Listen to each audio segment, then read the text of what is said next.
सकरदरा पोलिसांना गुप्त बातमीदारांमार्फत मिळालेल्या माहितीनुसार एक संशयास्पद इसम जालिम नक्कू शाहू हा दत्तात्रय नगर येथील सकरदरा तलाव परिसरात येऊन काहीतरी अवैधरित्या विकण्यासाठी आला होता।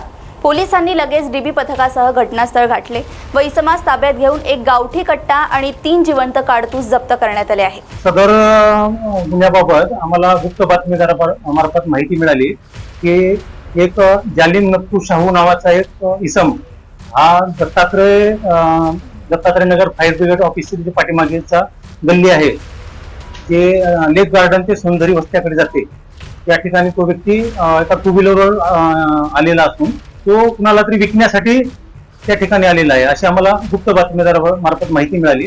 त्यानुसार आम्ही डीबीचा स्टाफ सोबत घेऊन सदर घटनास्थळी गेलो असता जालिम नक्कू शाहू नावाचा व्यक्ती हा मूळचा रहिवासी लोहदा चित्रकूट म्हणजे उत्तर प्रदेश मधला असून त्याला आम्ही ताब्यात घेतला असता सदर व्यक्तीजवळ एक गावठी कट्टा आणि 3 जिवंत राऊंड आम्हाला त्याच्याजवळ मिळून आले। सदर इसमाला आम्ही पोलीस ठाणे सकरदरा इथे घेऊन येऊन त्याच्यावर कायदेशीर कारवाई करण्यात आली आणि सदरचा व्यक्ती हा सध्या आमच्या लॉकअप मध्ये आहे आणि त्याचा अधिकचा तपास आम्ही पुढे करत आहोत। तर याच्यावरती आधीचे काही गुन्हे वगैरे काय आहे का आणि काय काम धंदे करायचा काय? हा सध्या नागपूरमध्ये गेल्या 2 वर्षापासून इथे राहतो आणि तो कुल्फी विकण्याचं काम करतो किंवा सीझन वाईज नुसार तो वेगवेगळे धंदे करतो म्हणजे हट्टेला चालवणे किंवा फुटाणे विक्री हा व्यवसाय करतो। सध्या तो कुल्फीचा व्यवसाय करत आहे।